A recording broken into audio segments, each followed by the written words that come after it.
Congress party का मैं बहुत बहुत धन्यवाद करती हूँ, क्योंकि जब बोलते हैं ना कि बुरे टाइम में पता लगता है कि अपना कौन है।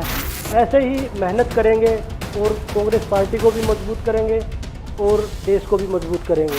हम दिल से हमने खेल किया है और दिल से हम ये काम करेंगे, जी जान से मेहनत करेंगे। Don't play politics on all these issues. They already resigned from the job. हमने बोल दिया था ये षड्यंत्र कांग्रेस का है, ये षड्यंत्र दीपेंद्र हुड्डा का है, ये षड्यंत्र भूपेंद्र हुड्डा का है। हरियाणा विधानसभा चुनाव के लिए कांग्रेस ने शुक्रवार रात 31 उम्मीदवारों की पहली सूची जारी की। पहलवान विनेश फोगाट को जुलाना से उम्मीदवार बनाया गया है। पहलवान बजरंग पुनिया को चुनाव में उतारने की बजाय किसान कांग्रेस का राष्ट्रीय कार्यकारी अध्यक्ष नियुक्त किया गया है। दोपहर में दोनों पहलवानों ने रेलवे से इस्तीफा देकर औपचारिक रूप से कांग्रेस में शामिल हो गए। ये तो थी न्यूज बॉस, लेकिन एक चीज और चल रही है, वो ये कि विनेश फोगाट और बजरंग पुनिया धरना पर इसलिए बैठे थे क्योंकि उनका मंशा पूरा राजनीति में जाना था। अब सवाल ये उठता है कि क्या राजनीति में जाना और धरना करना गलत है क्या सच में विनेश फोगाट ने देश के साथ विश्वासघात किया है क्या? सब कुछ बताएंगे आज इस वीडियो में, लेकिन उससे पहले नमस्कार, मेरा नाम संजय यादव है और आप चेतना मंच देख रहे हैं। कांग्रेस पार्टी में शामिल होने के बाद विनेश फोगाट ने कहा, मैं देशवासियों का धन्यवाद करना चाहती हूँ, कांग्रेस पार्टी का धन्यवाद करना चाहती हूँ। वो कहते हैं ना कि बुरे वक्त में पता चलता है। जब हम रोड पर घसीटे जा रहे थे तो भारतीय जनता पार्टी को छोड़कर देश के सभी पार्टियां हमारे साथ खड़ी थी, हमारे दर्द को समझ पा रही थी। मैं गर्व महसूस कर रही हूँ कि मैं एक ऐसे पार्टी और विचारधारा के साथ हूँ जो महिलाओं के साथ अन्याय और बुरे बर्ताव के खिलाफ खड़ी है। मैं ओलंपिक में गई, फाइनल में भी गई, लेकिन परमात्मा को कुछ और ही मंजूर था। पूरे देशवासियों का बहुत बहुत धन्यवाद कहना चाहती हूँ। कांग्रेस पार्टी का मैं बहुत बहुत धन्यवाद करती हूँ, क्योंकि जब बोलते हैं ना कि बुरे टाइम में पता लगता है कि अपना कौन है।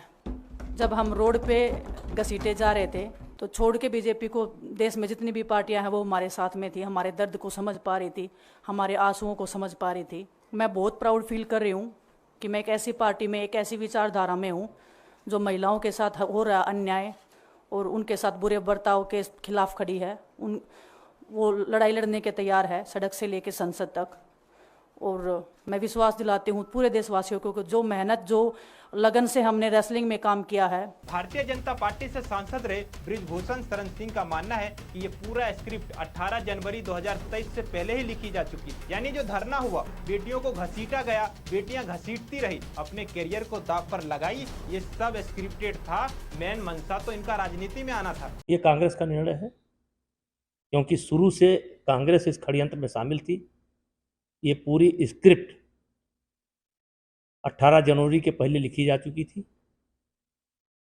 और जिसका ड्रामा का अंतिम क्लाइमैक्स कल निकल करके देश की जनता के सामने आया।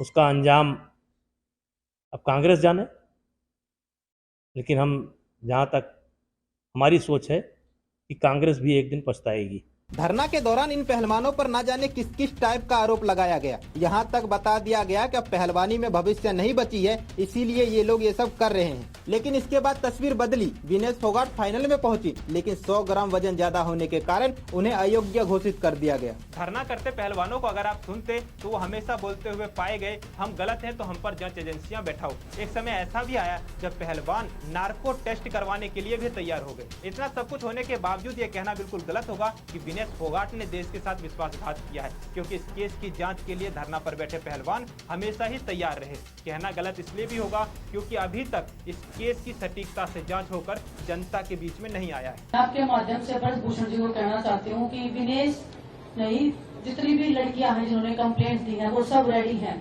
नार्को टेस्ट के लिए, और लाइव चलना चाहिए ताकि पूरे देश को पता चले कि उन्होंने देश की बेटियों के साथ में कितनी दरिंदगी और कितनी ज्यादती की। ये इस देश की लोकतांत्रिक आजादी है कि कोई भी व्यक्ति राजनीति में जा सकता है। धरना और सरकार का विरोध करने का मतलब ये कतई नहीं है कि उसका मंशा सिर्फ और सिर्फ राजनीति हो। राजनीति व्यक्ति का व्यक्तिगत फैसला होता है। धरना पर अन्य हजारे भी बैठे थे, लेकिन राजनीति में नहीं गए। उसी आंदोलन से निकलकर अरविंद केजरीवाल प्रदेश के मुख्यमंत्री तक बने और कई ऐसे फैसले लिए जो आज के समय में मिसाल बनी हुई है, जिसका एक उदाहरण दिल्ली का सरकारी स्कूल है। धरना पर बैठने का मतलब सरकार का संतुष्टि होता है। ऐसे में व्यक्ति को लगे कि हम सरकार में आकर के कुछ अच्छा कर सकते हैं, हम राजनीति में आकर चीजों को बदल सकते हैं, तो देश का संविधान और संसद उस व्यक्ति का सदैव स्वागत करने हेतु तैयार है। खैर, इस वीडियो पर आपकी क्या राय बनती है कमेंट बॉक्स में जरूर बताएं और ऐसे ही तमाम खबरों के लिए देखते रहिए चेतना मंच।